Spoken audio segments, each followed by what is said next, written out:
Two, check 1, 2. Good morning, everybody. Hey, happy Cinco de Mayo. Welcome to the morning show here on Stock Market TV. Good morning, chat. Chef, Phil, Rick, Peter, Josh, Yozel, Mary. What's up? What's up? What's up? Hope you all had a good weekend. What is on our minds today? Well, I want to talk about Berkshire Hathaway. That's just me. Steve might want to do that too. We'll see. I don't know what's on JC's mind. JC is running a couple minutes late. I think he already got the Cinco de Mayo party started. I'm not quite sure what's going on there. He'll be on in a sec. It is Monday. We'll have Jason Perz join us today. He hasn't been on the show for a minute, so we'll get Jason Perz's thoughts on futures markets, metals, etc., etc. Hopefully, we'll have Kenny Glick stop by as well. And as I mentioned, Cinco de Mayo, maybe we'll get out of here a few minutes early because, you gotta, right? I got Strazza here. I got JC joining momentarily.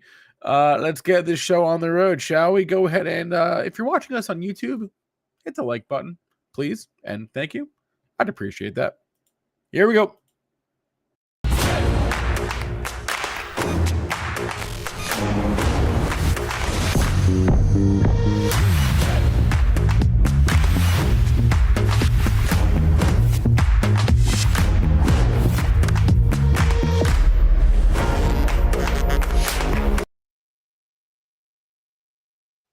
Yo, what's up? I just found out I could eat a full breakfast sandwich in under 30 seconds.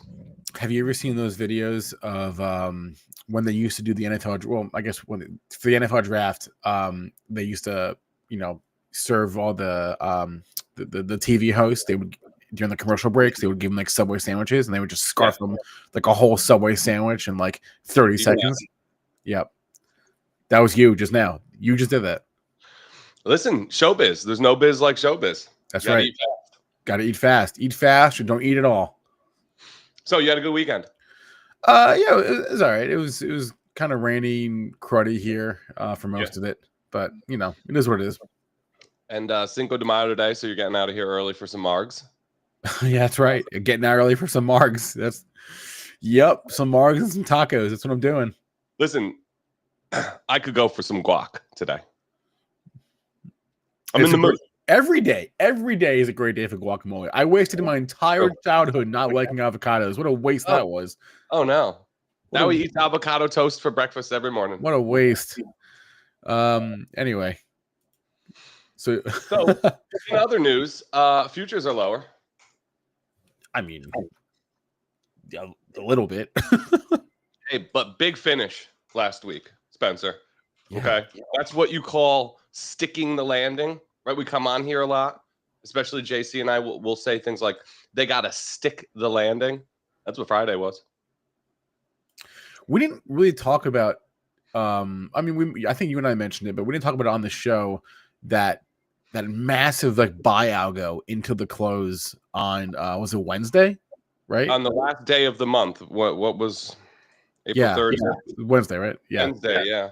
Oh my goodness. Just a rip into the close. And there's a lot of information there, right? Because you got a big buy algo like that, or obviously a handful of them going off at the end of a quarter. It tells you a lot about what to expect in the next quarter. Look, I see a lot of discourse every day on the interwebs, people saying this rally doesn't make sense. They don't understand it. I have stopped trying to understand. Not that I have really started to understand. I'm just sort of letting the charts decide for me. You can't argue with this until you can. You can't until you can. But you really never find peace as an investor. Definitely not as a trader. For as long as you're trying to make sense of price action. Yeah, that's a slippery slope to slide down. You will find peace with markets if you just accept that they're not going to make sense. That's right. Why should they make sense? All right. We got JC here. Should we do state of the markets? Yeah, bring them on. Cool.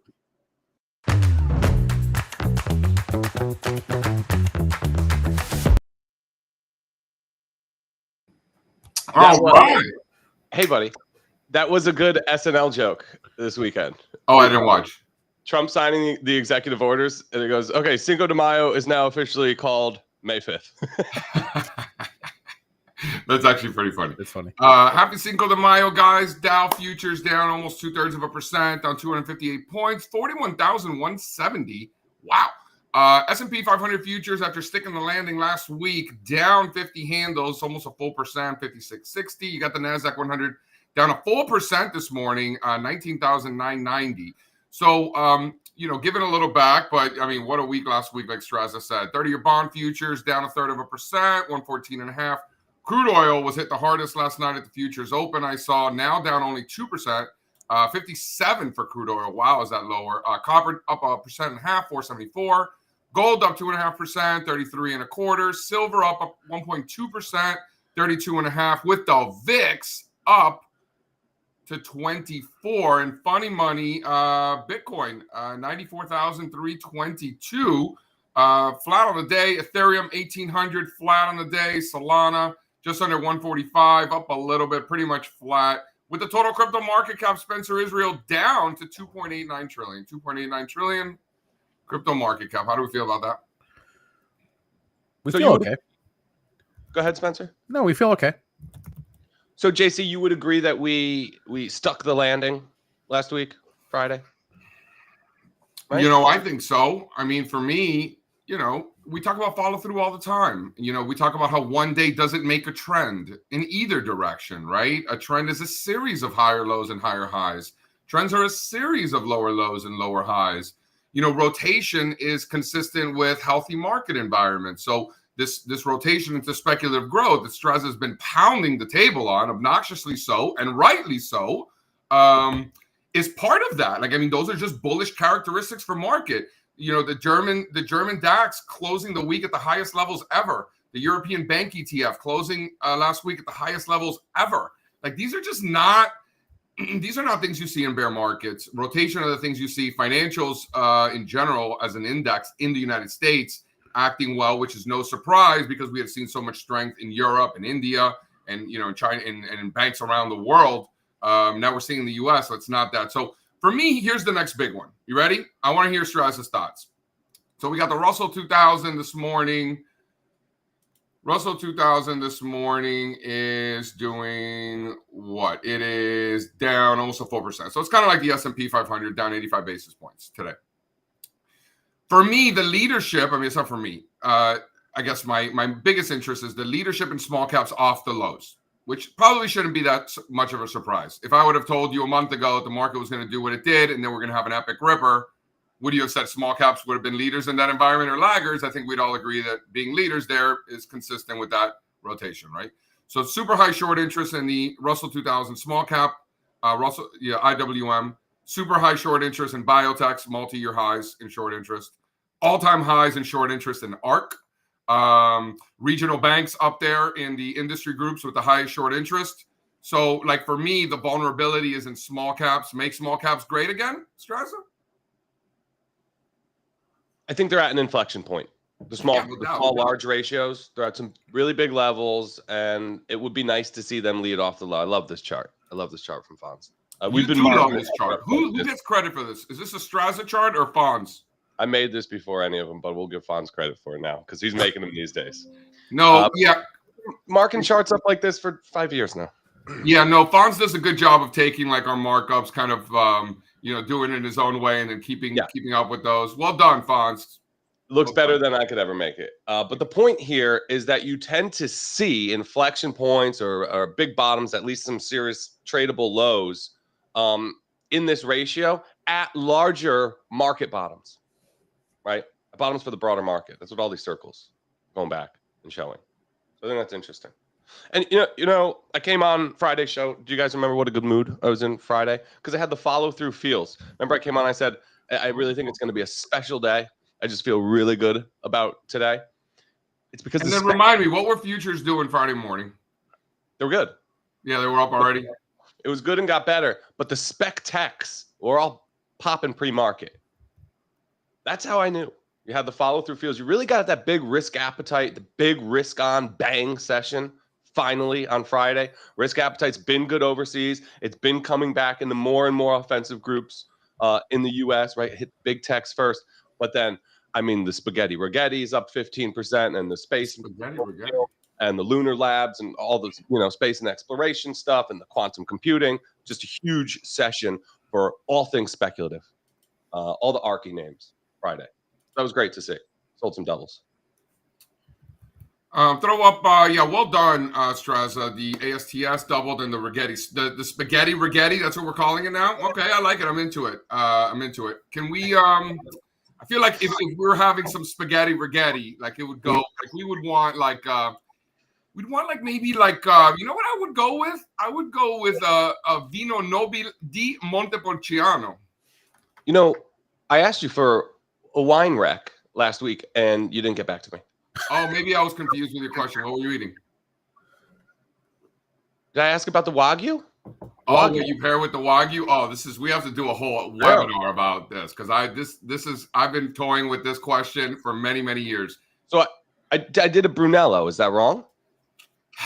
I think it is. I think it is because I think it's too much. It's too overpowering for something as delicate as Wagyu. There's this huge movement towards a higher acidity, lower tannin wine with Wagyu and those kind of fatty beefs, to counter the acidity, maybe something like a Pinot Noir or a Beaujolais or something like that, and I'm kind of leaning that way, to be honest with you. I think a Brunello is too much. It's too much for something as delicate as a Wagyu. I think about this a lot.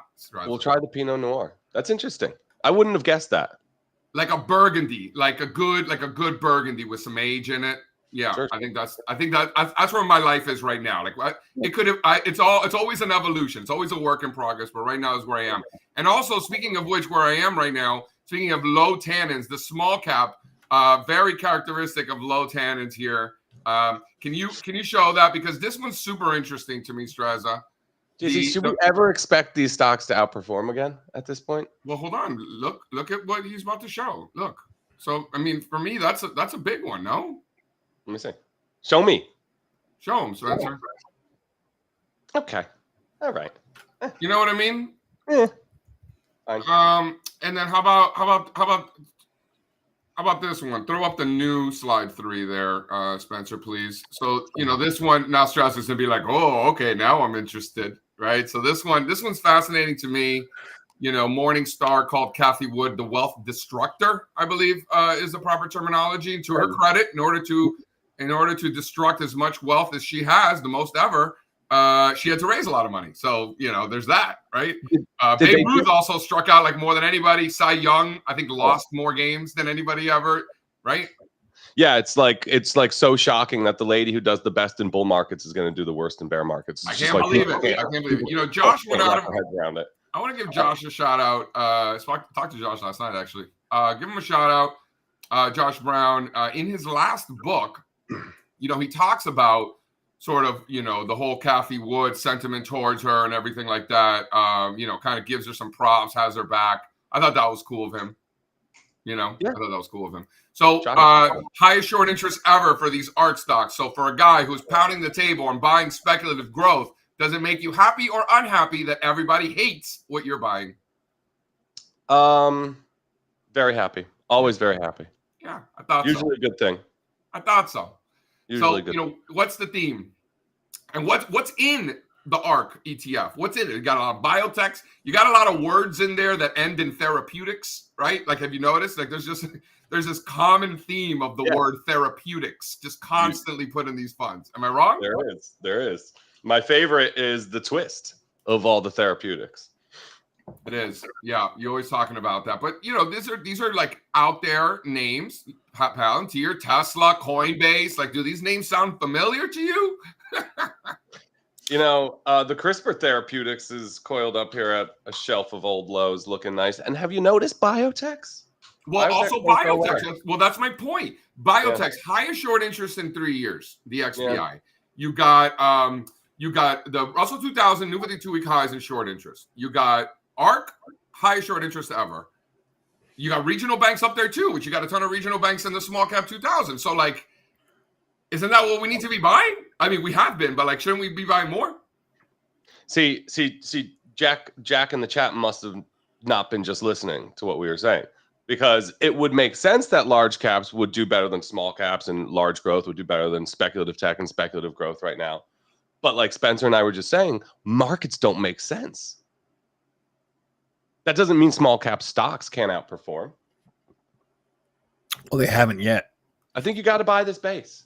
Beautiful reversal. Speculative tech, small caps, biotechs, these things work together. Can you throw up the scan? So I love this. Can I just tell you how much I love this? So these are the returns off the lows. Yes. Zoom in there. We need more. Can we get more horizontal charts? I can't even read this. It's a table. Well, whatever. Table. I can't even read this. Like, we got to do better. We need them horizontal. Bigger fonts, right? Come on, chat. Can I get somebody to back me up? You guys love the We'll get the word out. Did I misspell Kathy Wood? All right, my bad. Sorry, Kathy. Kathy's actually on the board of a former employer of mine. Oops. Anyway. Shout out. Hey, whatever. She's been called way worse things. That's true. All right, so can we get sideways horizontal ones, please? You just want a more legible table. You just want I think am I getting old? And my vision's going? I mean, my vision's pretty good. It's just a function of just chopping some names out so it could fit the screen. Yep. Yeah, we got to do better. This is unacceptable. So, okay, hold on. Explain this scan to me. These are the biggest winners off the lows. That's it. I mean, and it's quantified a little bit more complicated than that, but like you want to talk to like a fifth grader? Yeah, for a fifth grader, these are just the ones that went up the most off the lows last month. And they didn't get oversold. Oh, so that's the other criteria. So also not getting oversold. I mean, what a combination, right? The most on the way down and then the strongest on the way back up. We've been doing a lot of that. So that's interesting. So you filtered out anything that got oversold. There was a lot of things that got oversold. I'd be curious to see how long, like what this list would look like if you include the oversolds. Would it change much? Oh, yeah, we flip it around, look at it both ways. It's just a click of a button. No, I understand. Is it a big difference? I'd just be curious to see like what the difference in the returns is from the ones that didn't get oversold versus the ones that did. I would say you'd get a 50% new names. Wow. Yeah. Okay. Because but hold on. But the idea behind this is that there's sustainability in these trends from the ones that didn't get oversold versus the others, right? Thank you. So what that simply achieves is we're just trying to weed out the ones that are likely to be dead cat bounces. Right? So we take the most resilient, the strongest ones, the ones that are in a bullish momentum regime, right? Probably in some sort of multi-year uptrend, and you bet on those bouncing the best because they held up the best and they're already bouncing the best. But if you didn't do something like that, you're going to get a list full of ones that got killed the most and are structurally broken, right? And you're going to be buying charts that like literally just fell off a cliff, and betting on some sort of a dead cat bounce move. This, by scripting this way, it removes that. A couple of things in the chat to address. Riley Roseby loves these names. These names are great. Shocking. I can't believe Riley likes this list so much. There's definitely no names on there that Riley loves at all, like Archer and whatnot. Right? Wait, can I also say, were a lot of the names on that table just there? Were they also in 2 to 100, or have they been for sure 100 recently? Ton of overlap. Yeah, I wanted to give a shout out. That's probably, of all the scans that All Star Charts does, and I'm not unique, and I think a lot of people think that's their favorite. Right. I'm going to drop the link to 2 to 100 Club in the chat right now. If you want to 2 to 100 Club is specifically looking for growth stocks within 2 and 30 billion in market cap that we think could be the next $100 billion company. That's kind of like how we've always thought about it. Like it's just a great way to think about it. Like reverse engineer what the next $100 billion company looks like and what it would need to do and what type of company it would need to be to achieve that. The truth is, we literally have a scan internally for everything. And then we go and we share about, 20% of the stuff that we're doing, less. So well, think about it like this. But it's always been to solve a problem, right? Like for me at least, the 2 to 100 Club and the minor leaguers, which are all the small cap scans and things like that. The reason those were created was because for me, I was very top down, macro oriented, and these little guys 10, 15 years ago would slip underneath and I would miss them. And I'd be like, what the fuck? How did I miss that? Because I was so worried about the behemoth that I'm missing the little guys. So like one day, I don't know how many years ago, a long time ago, we created a scan that specifically looks for those because, in order for small caps to eventually make their way to large caps, they have to make a lot of new highs along the way. You see, that's just math. So we start there by the small caps that are making new highs. And what do you know? Now we don't miss any of them. 2 to 100 is great too. I mean, minor leaguers and 2 to 100, they got to be like my 2 favorite evergreen scans that we do. Yeah. Really good stuff. They're like your own children. I like them all for different reasons. The Young Aristocrats has its place. The Hall of Famers, for me, I am like the biggest fan. These are the biggest companies in America and around the world. These are the most important companies in the world, whether you like it or not. The minor leaguers, the small caps, like they're great, like for trades and they move a lot. But at the end of the day, they don't matter, right? The ones that matter, the real companies, like there's just so much value there for me. Like, yes, obviously there's ideas that come about from monitoring these stocks because they're the best companies in the world. So of course there's opportunities. But from a market analysis standpoint, to kind of figure out where we are in the cycle, whether the market is going up or down, to be constantly observing the behavior of the most important companies in the world, to me, is so important. Scans, baby. Yeah, for sure. And then what else did we get? Michael Nas building a system to do just this. Companies not getting oversold and then breaking out to new highs. I love that. Michael, you better be in New Orleans. I don't want to hear any excuses. We need Nas. Yeah, I was going to ask. Well, is he coming? That's next week. Dude, what's going on? We need Nas there for sure. I mean, these crawfish aren't going to eat themselves, right? I mean, he's coming from a fishing village. I mean, he needs to teach us how this is done, right? Aren't you the fishing village guy, right? It's just science, right? We don't know nothing about eating crawfish, right? I haven't had a crawfish in a minute. I can't wait. I'm gonna have 1,000 of them, dude. And oysters, and we're gonna go to Acme Oyster Bar. Like Ryan, right? Hold on, you've never been to New Orleans, right? Never. Oh, Strazza. We're gonna go to this place called Acme Oyster Bar, right? Yeah. And they have like on the wall, like the list of like people and how many oysters they've eaten, like in one sitting. It's like 80 dozen oysters. Ooh. Like it's crazy. Gotta get on that list. It's impossible. It's too many oysters. But the point is, they char grill them. So like they put them on the and then they put like this cheese thing on top of the char grilled oysters, and then you drink like just kind of like a trashy beer, like a Coors Light or like yeah. It's fantastic. All right, good. So that's what we're gonna do. Fun will be had by all for sure.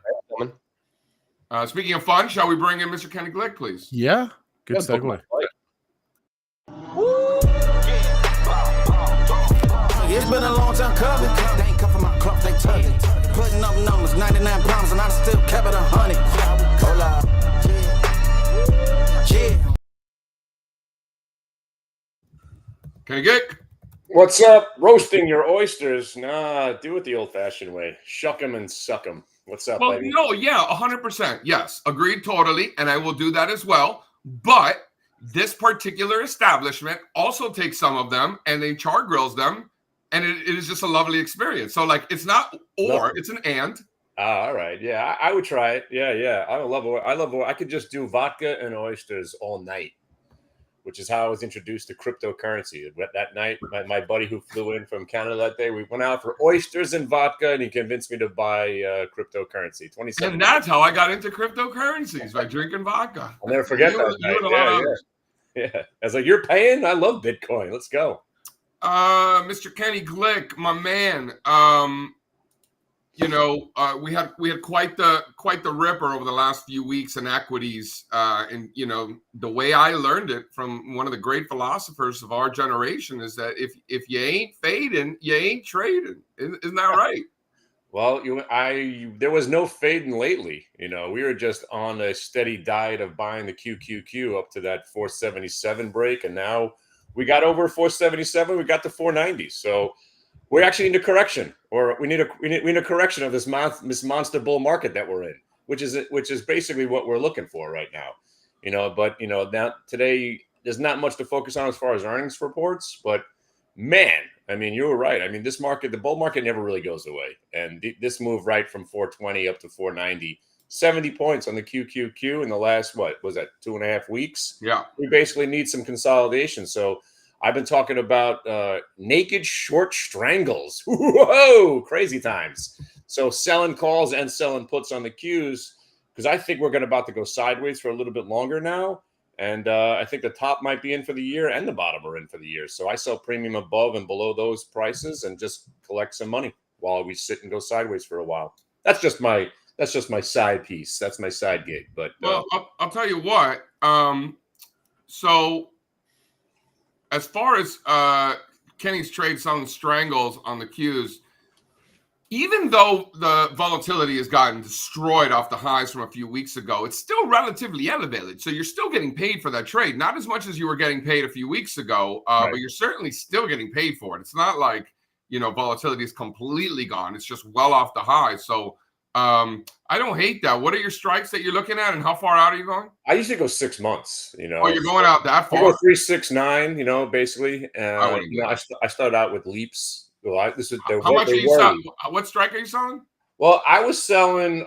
I thought the Qs could fall to 395, so I was selling 350s at the time for January, which are pretty good already.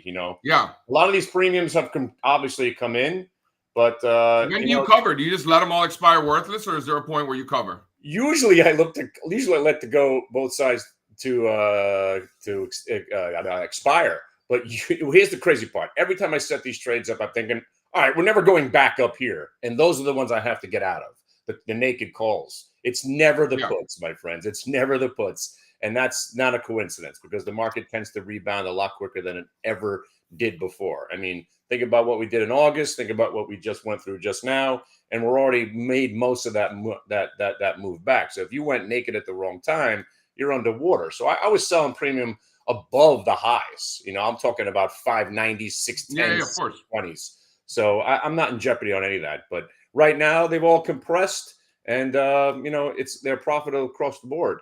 And then we just go back to what's at hand. There's always a couple of crazy weird stocks. GPUS today was interesting. You guys looking at this one?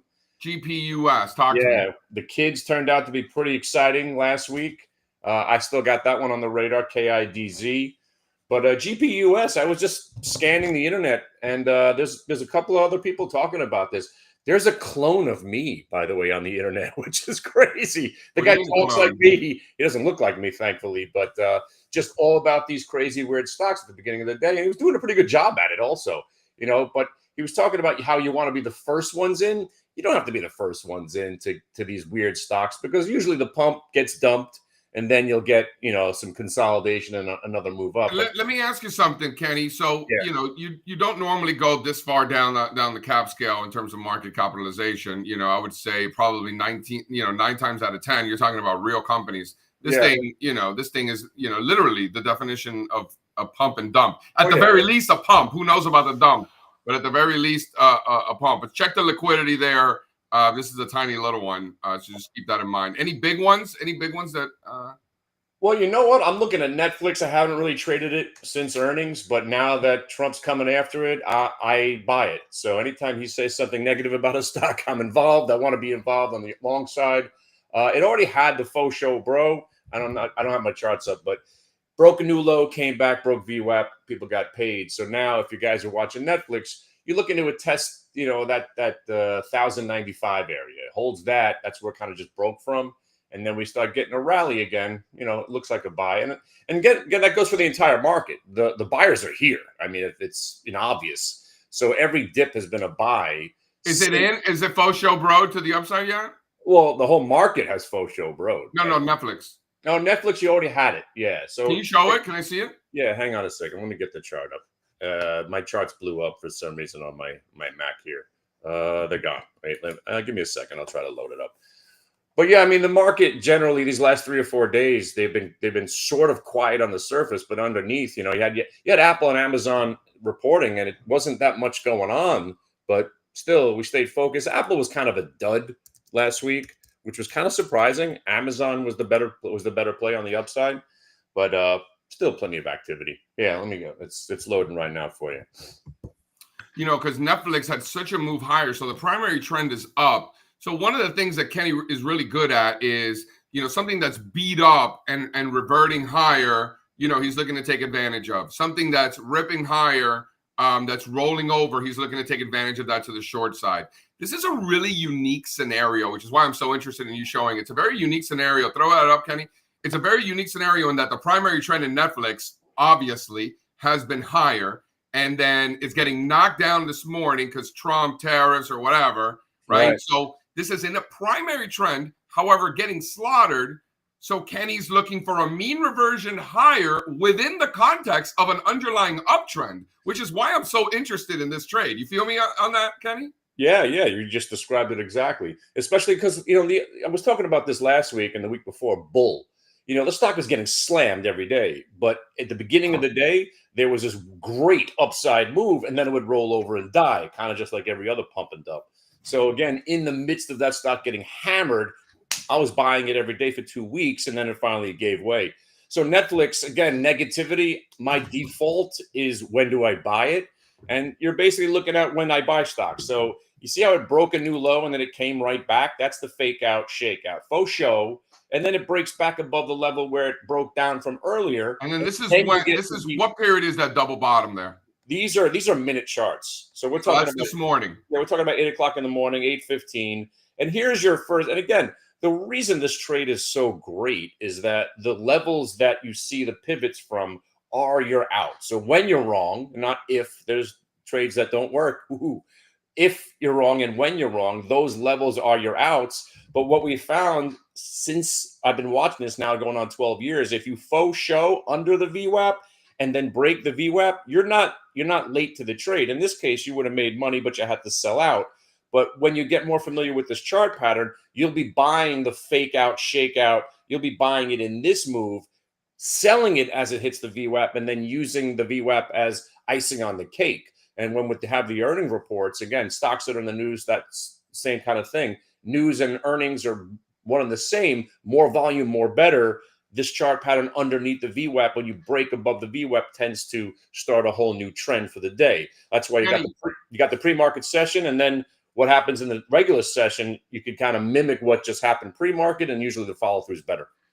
Kenny, the blue line there is the one-day VWAP, correct? At 11:02. Yep, that's the living, breathing VWAP. At 11:47 up there, it's a multi-day VWAP. How many days is that? 5? That's grabbing today and yesterday, actually. It's grabbing Friday and all of pre-market Friday. I mean, so you got 47 points to the upside if this thing can hold 11:02. Yes, that's what. And that's just today or the next couple of days, within the context of a monster underlying primary trend, which I find so interesting. So below 1100.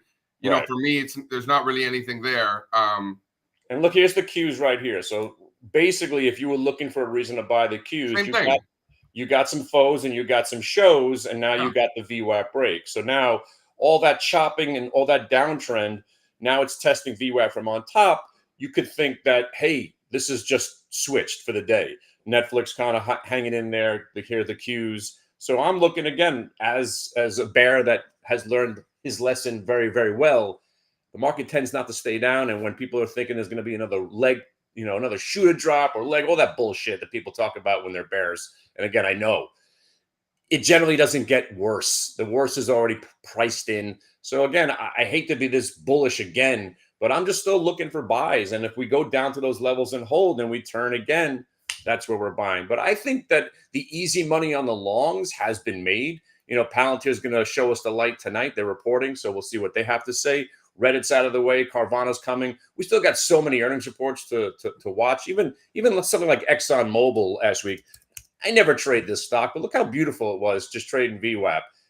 Gapped up on earnings. There's the VWAP break. I'll show it to you on a 2-day chart, so you see the action from Friday. It was just a phenomenal trade because it was very easy to understand. Gapped up, whole number, breaks VWAP, you short it, and then there's the faux show bro. So on the faux show bro, we're buying 105 calls for the day at 115 and banging them out at $2 and 215. So very nice trade on Exxon. All right, Kenny, I'm following this cues and the Netflix are very similar for today. So all eyes on that. You did a great job. The chat loves it. Very helpful. Thank you so much, Kenny. You're the man. All right, guys, be careful. Yeah, I'll see you guys tonight. Hitthebid.com may be one of the greatest domains in finance. No, am I wrong? It's a great. I love that he named his site after what he does all day, which is literally hit the bid, right? Yeah, Suck My NASDAQ was genuine, and that was great. The cease and desist that came from the NASDAQ to stop using that was a bummer back in the day. I don't know if Suck My NASDAQ would have had the scalability of something like Hit the Bid, which opens a wider net. I feel like we need like the inverse of Kenny, and it should be called Lift the Offer, right? Lift the offer. No, it doesn't. Something like that. Listen, I gotta hop, but I got one more thing I want to show. Can you throw out slide 2, Strazza? What do you think about this? Hit the Bid merch is coming, Josh. Hit the Bid merch is coming. Our merch store I'm working on it. Where do the Bulls go? Is this from Sunday? This is from Barron's comes out on Saturday. Spencer always has. I can tell you don't read it. Jeez, Louise. Yeah, the fact that I don't know that and you do. Yeah, come on, Spencer. This is like old school. But like back in the day when I didn't know any better, I would get this in the mail. When I remember receiving this in Hoboken, in my Hoboken apartment, freaking 20-some years ago. Where did the Bulls go? So Barron's does this big money poll, as they call it, which is hilarious in its own right that they call it the big money poll. And they poll, this is every 6 months. So this is twice a year. And they ask them a whole bunch of questions. And so they've been doing this since the 90s for almost 30 years. I think 28 straight years they've been doing this. And this was the most bearish that the big money, their big money investors, their professionals, if you will, this is the most bearish they've ever been, ever. How do you feel about that, Mr. Strazza? I see he's back. What are you thinking? Yeah. I think you guys feel great about this. Fine about it. I don't really. This was a month ago when the poll was done. By the way, they're just publishing it now. Oh man, sentiment has been washed out. Historic extremes, especially based on some of these survey metrics, which I think can go either way. Well, the point is, it's not this one. It's not the individual investors. It's not the newsletter writers. It's all of them, right? Fair. So, you're seeing it in the short interest in the Russell 2000 and in ARC. You know what I'm saying? Like it's not like just one thing. It's all these things are telling us the same thing, that people are bearish AF. Yeah, it's worse than the financial crisis. I know. COVID, .com bubble, et cetera, et cetera. I mean, it's wild. It's crazy. I was there for the great financial crisis. I remember being on Park Avenue staring into the abyss, right? Yeah. Literally on the north side of Park Avenue, I would say probably like 48th Street, 49th Street, just standing there like, what the fuck, right? And I was there during COVID and being like, holy shit, we're going to be stuck at home forever. What are we going to do? Let's put on a virtual stock market conference. And we did Charge Summit and we raised like, I don't know, like a zillion. How much money did we raise? Like we raised a lot of money. I forget. How much did we raise? Like $100,000 more? I don't even remember. It was a lot. We partnered up with Traders for a Cause. That was fantastic. I gotta get the number. It was a lot of money that we raised. It was fantastic. Cool. Because if you recall, the world was falling apart during COVID and everybody's like freaking out and we were making more money than ever. We were crushing it. And I remember talking with other friends of ours. I'm not going to mention any names, but I remember talking to other friends of ours. They were crushing it too. Best month ever. JC, the best quarter I've ever had. Like the world is coming to an end and we are crushing it. Like a lot of us, like it was a lot of our friends. So it's like, I almost like felt bad about it. I'm like, we should do something. And that was the Charge Summit where we raised all that money. Remember? That was great. It was a good time. It was awesome. It was a good time. So, all right. I got to hop, guys. But thank you, Barron's. These covers keep on coming. By the way, The Economist magazine 4 in a row for them. I mean, it's not just one thing. It's not just one thing. You want to say hi to Jason Perz? We got Jason in the house. Yeah. So listen, let me read off a couple headlines here. Yeah. Oh, I got headlines. I got headlines. Hims and Hers appoints global operations expert from Amazon, or an Amazon veteran as their chief operations officer. I'm telling you, this company just continues to do all the right things. Really impressive. Big move Friday for this one too. What's it doing today? Yeah, up 13% Friday. Spencer, that's what I'm talking about, where you just had this bang session for speculative growth. I mean, across the board, double digits. double digits, single day gains for a lot of these stocks. Okay, in other news, MicroStrategy back at it. They don't take a weekend off. 108 million at 95,167. They bought almost 2,000 BTC. Wow. MicroStrategy. Marathon Holdings. One.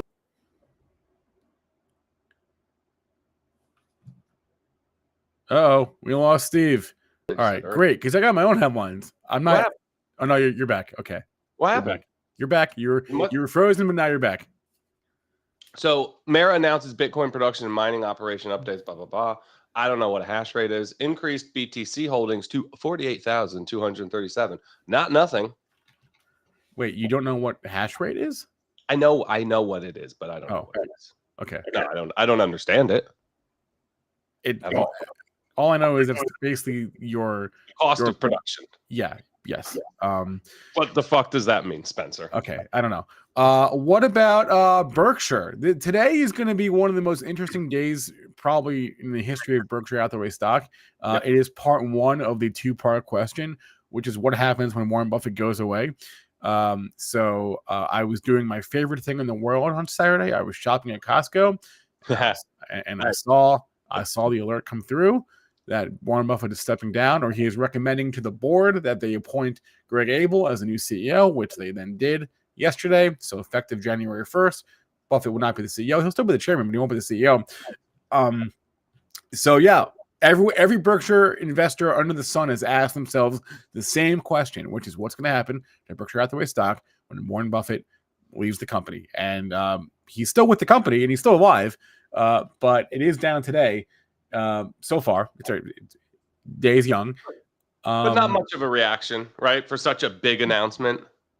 Yeah.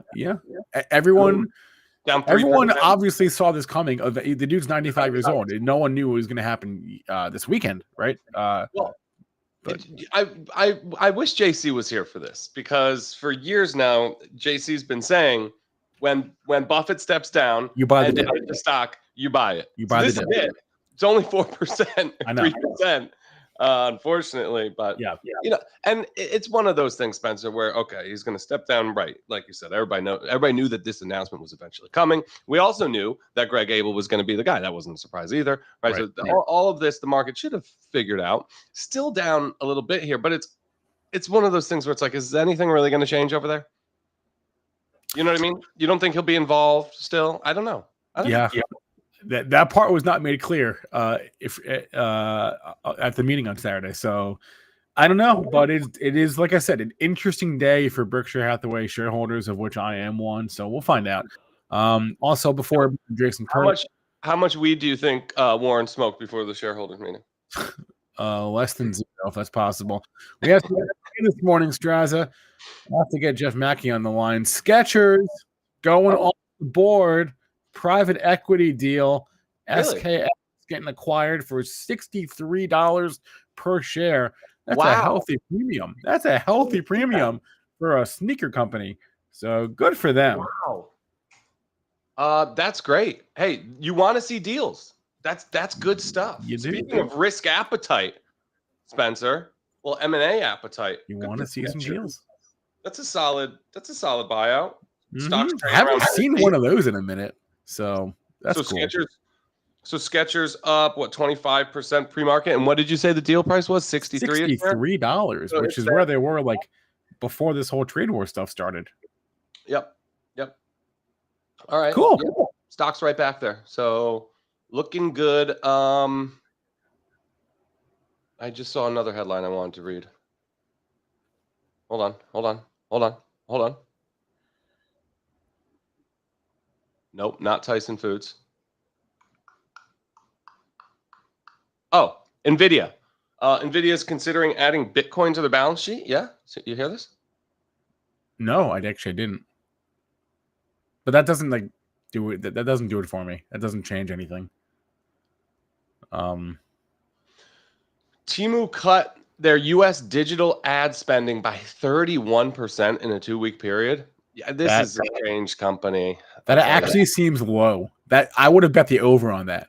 Wow. So the way that this business works, they have ad revenue. They're not just selling stuff. They're not just an online retailer. No, they cut their ad spend. That's what you just said. Got it. Is that not what is that what you just said? That's what you just said. Yeah. Okay. Got it. Temu cut their U.S. digital ad spending by 31%. That's a lot. Dude, it's all a circle jerk because they spend the ads on TikTok. So it's just like a Chinese e-commerce circle jerk over there, right? It's been working. It's been a good circle jerk. And we as Americans end up with $5 t-shirts. So, I don't buy from Temu. Me neither. I shorted a pin now a year ago, and that did not work out for me. It is what it is. Yeah, it's right. All right, let's bring on Jason Perz. Jason, are you around? He's around. Cool.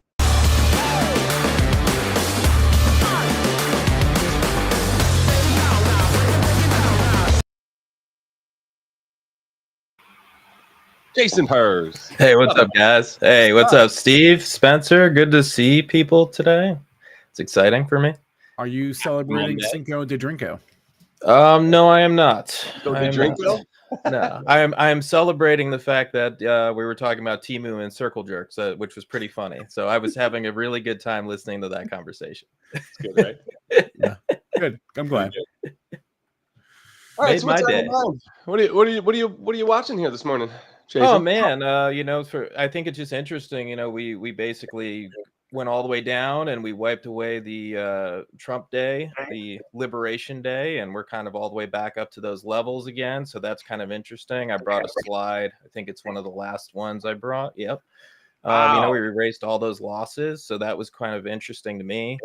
First thing that really stuck out to me this last week. So it's just kind of like, we've been talking here, Steve, I think you were the first one actually to talk about it, which is, hey, we're going into more of a bear market type of position. You were talking about that all the way back in February. Totally. We went into a bear market, definitely. Very short term. Yeah, sure. You could say not 20%, but whatever. That was a pretty nasty pullback. We get Liberation Day. Liberation Day comes all the way down. We crash very quickly. And it looked like it really shook out anybody who was really left there, and it kind of maybe created a bottom. So far, so good. I don't know. Breadth isn't to that point where I'd say, hey, long-term trends, everything's intact.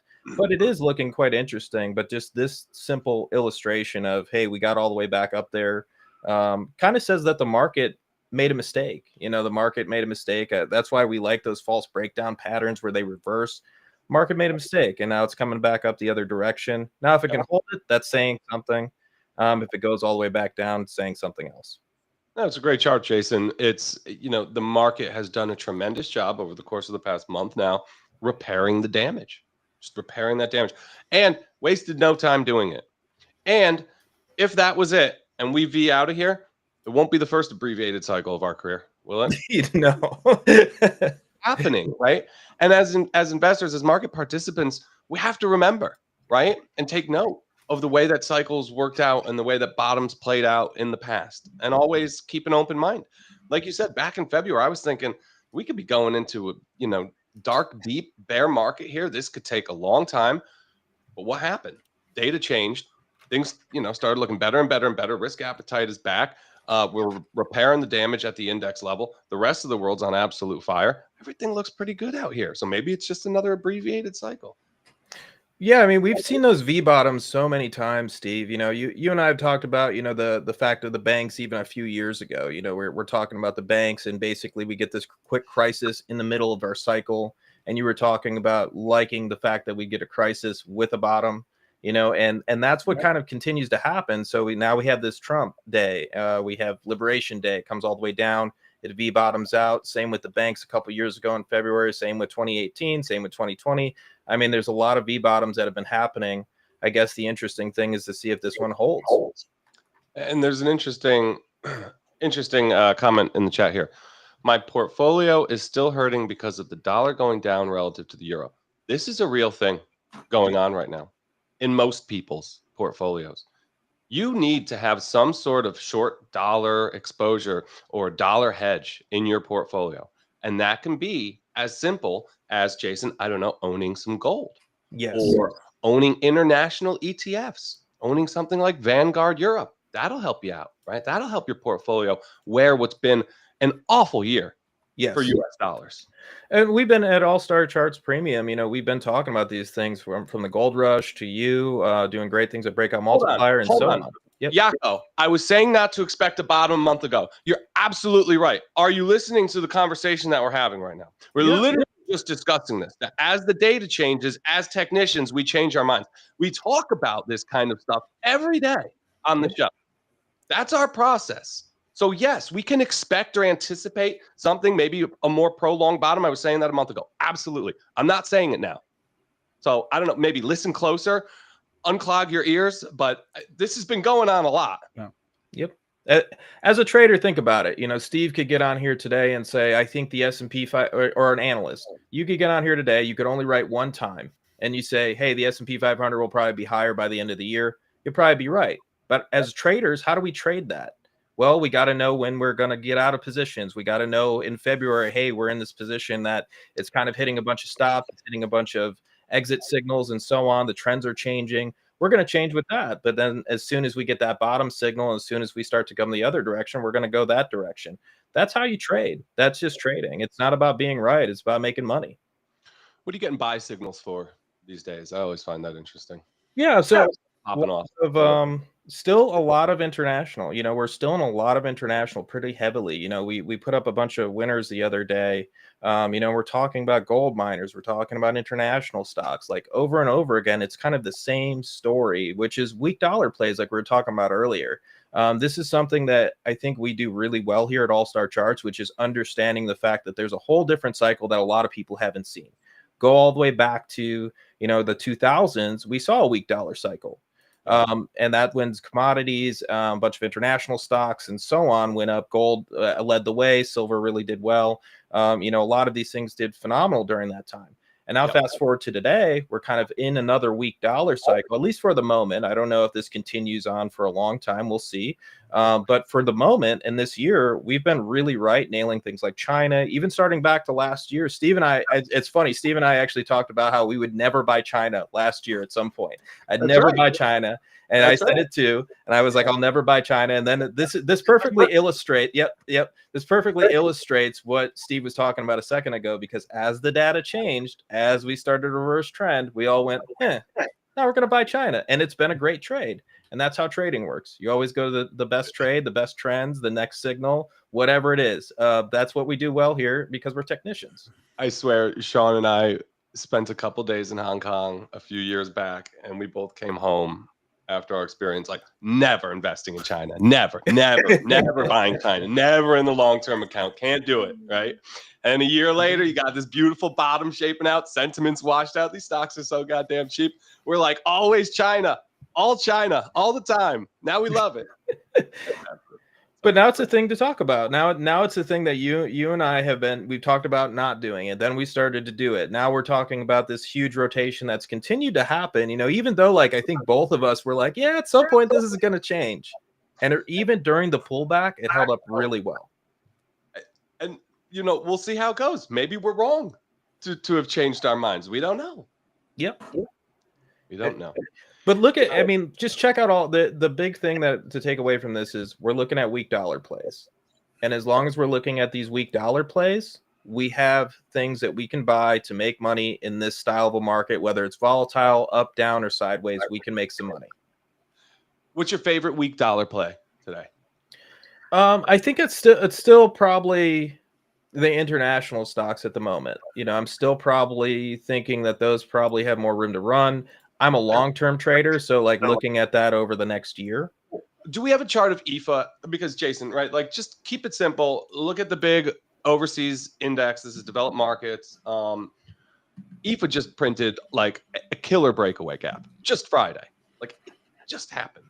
Finally breaking out of this range. If it sticks to the landing here, right, you get follow through in the coming days. You're getting a new leg higher from international stocks. I was saying just last week, again, let's talk about how we fucking change our minds on here. I was saying just last week, international probably needs to cool off, right? Wow, international's done a lot. It's been outperforming pretty much consistently all year. I was thinking a little bit of backing and filling, a little bit of a corrective wave here makes sense. No, breakaway gap. Let's go. I'm not going to sit here and argue with the market. It's the, old Kane saying, when the market changes, you change, and what do you do? And that's the whole idea that we have here, which is the market changed. It went down into a downtrend. Now it's reversed, moving back up higher. Some things never broke trend, which is international stocks, gold, and so on.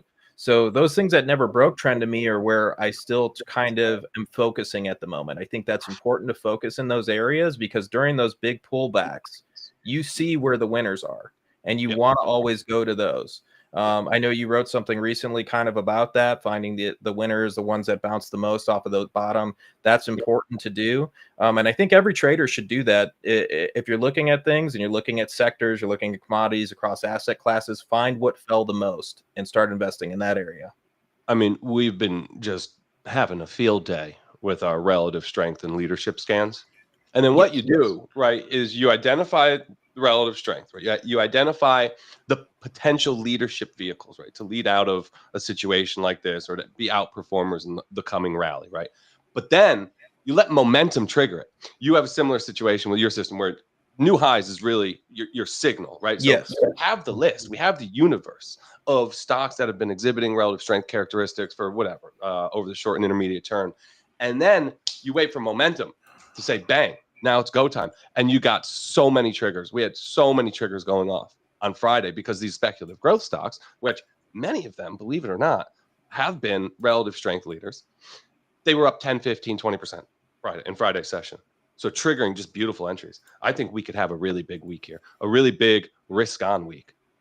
Oh yeah, I think you're right, Steve. I think this market is poised to go higher. Even last week, looking at the little sell-offs that we'd have, and then it was doing the opposite of what it did in February and March, which is it would bounce, it would go higher, and then it couldn't hold on to it.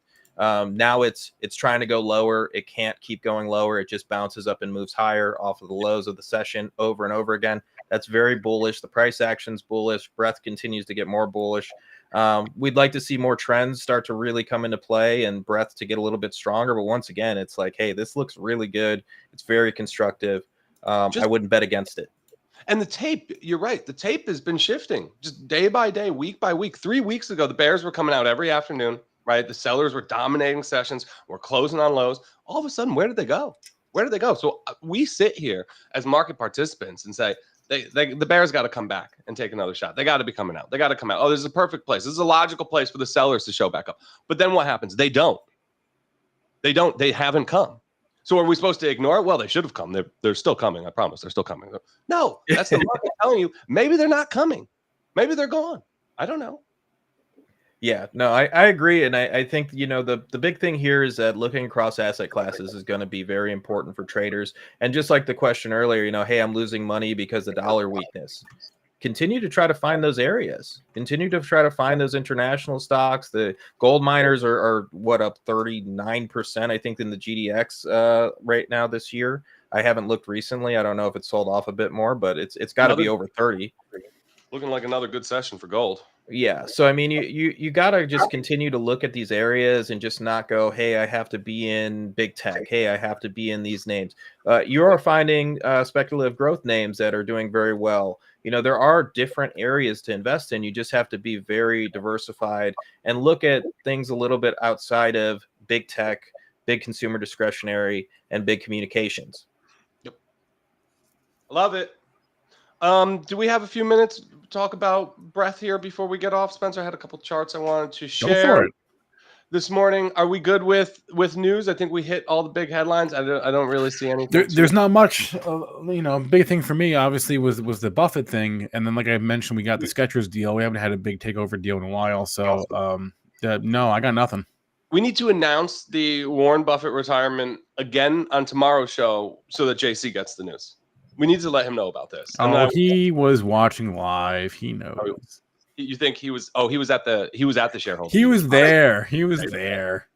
I got one for you here. This is this one's specifically for Spencer. Costco tells the advisory group maintains outperform on Costco wholesale. Maintains $1,100 price target. Favorite stock. Favorite stock. I mean, I had a New Year's resolution this year, which was go to Costco less. And it lasted about 3 months. I recently got a Costco card, Spencer. Yeah. So why would you ever want to go less? I feel like I need to go more. I'm like, I need to go more. He was going to say, Jason. Yeah, because the amount that I was spending was getting bigger each trip, but now now I'm going for like diapers and stuff. So like there's a whole new world for me. You run out of space to put this shit. Sometimes if you buy 25 paper towel rolls at the same time, I mean, you guys have basements, don't you? Basement guys. Yep. I don't. I have a nice little garage that I can store stuff. I don't have a basement. There you go. Garage guys. But yeah, it's kind of sad. It's a little sad how much I enjoy that place. It is just shopping after all. But hey, what can I say? I like what I like. It has everything. And as your quick question, finance related. Is yours out of gold? I haven't looked especially hard, nor have I haven't seen it, but I haven't looked especially hard either. I did see there was a Costco near me. It's like half hour away that had it. I saw that online, but I haven't looked. But so I don't know. I don't know the answer to that question. The two by me are out, completely out. And then I keep looking online and more people are saying they're always out of gold. So I just wanted to ask that question because you're in a different area from me. Where is the gold in the Costco? If you go all the way to the back, like usually in the back section, like by what is it, sporting equipment, all that stuff. Like it's not like really crazy sporting. Not with the jewelry. I would think it's with the jewelry. Mine is the sporting equipment, and then the jewelry is right next to it. Got it. Okay. So I don't know how yours are set up over there, but this Columbus, they're just all kind of the same. So it's like sporting equipment, then jewelry, and right between the sporting equipment and the jewelry is the gold. I will say when I was in line at Costco, the people at the register next to me were talking about tariffs, and I was like, hey, that's why I'm here. I'm here stocking up. I'm exactly. Just like you. Exactly. So what is wrong? What is wrong with the chat this morning? Everybody who's here talking about Trump and the trade war, get up from your computer. Stop watching our show right now. Stop watching. Who's talking about it? Go for a walk. Go for a walk. Oh. Just go for a walk. Also, do you guys think China stocks get delisted on U.S. stock exchanges? No, but I think you should stop watching Fox News. No way. So many people are saying that right now, and it's a no. It's a huge no. But the media is running with it. Media is running with that one. Oh God, I know. It's a what do you call it? A bargaining. They're negotiating. Yeah, all negotiation tactics. Yep. Chart 1. The current rally and price action is being supported by improving breadth, right? I'm not going to say market internals are perfect right now, but they're improving day in and day out. They're getting better. We had our highest reading of new short-term highs since the election rally for small caps. Hey, now small caps, higher readings than mids and large. That's interesting. Next chart. This is a simple way to see what's going on beneath the surface. What are most stocks doing? The red line is the percentage of stocks that are below both their intermediate and long-term averages. The green line is stocks that are above both their intermediate and long-term averages. The yellow is ones that are split, right? So when this flips from green to red, which we're almost there, you got red is the ones that are below the long and intermediate term averages. That's at about 38% right now. And then the green, the ones that are above both the averages, is at about 36%. When that flips, tends to tell you new uptrend is underway. It's a bull market again. You saw during the corrective wave in late 2023, right, summer into fall of 2023, how this was, you had a big red reading here for a couple of months, right? Same thing here today. Next chart. And this chart tells you where we're coming from, right? Where is breadth improving from? Extreme oversold, depressed levels, drawdowns that we haven't seen since the bear market lows back in end of 2022, right? If you take these recent highs and all these lines here, this is simply showing you the amount of stocks that are in different drawdowns, 20% drawdown, 30% drawdown, 40% drawdown. We haven't seen so many stocks in big bear market drawdowns since late 2022. If you were to just take these lines across to the left-hand side of these screens. So breadth is improving. More and more stocks are reclaiming their long and intermediate term averages, which is a great indication of them being in an uptrend. And this is happening off of very, very depressed levels. So I think we continue to check a lot of boxes day in and day out. No, I love these because these are literally, that's how we need to be looking at this. This is very important information. And once we start to flip those, that's when this thing kind of really takes off. So I like that you're highlighting those facts here. And shout out Grant Hawkridge, our stats guy. These are all Grant charts. He does such a great job. I don't know if we could drop a daily number link here, but Grant's just been doing awesome work. He is our breath man. Yep, legendary. Yeah. Netflix down 5%. Recent insider sales, and Trump vowing 100% tariffs on foreign-made. Oh yeah, actually, I meant to bring that up and I forgot. that made me chuckle. Yeah, that's not news. They're going to tariff the movies now. If you don't get the daily number, or drop it in the chat right now. It's a Grant's free daily note. There it is. All right, what do we got today? It's Monday. We got Chart Request Live on Mondays. If you have any requests for Chart Request Live, email them in questions@stockmarketmedia.com, and the guys will answer them on the show. That is at 1 o'clock Eastern Standard. Or are we in Standard or are we in Daylight? I don't know. We're in Eastern Time. That's the bottom line. Gold Rush members, you'll be getting your weekly video with Jason and Sam today as well. And that's what we've got. So thanks for watching. That's it for us. And if you're talking about culture wars instead of trade wars, go for an even longer walk. Walks are good. Well, I recommend a good walk. It's you got a whole week ahead of you. Yeah, it's only Monday. Yeah. All right. Thanks for watching, everyone. Smash the like. Go make some money. YOLO responsibly, all right? Bye, everybody. Thanks for coming. Later, guys. I can't take no loss.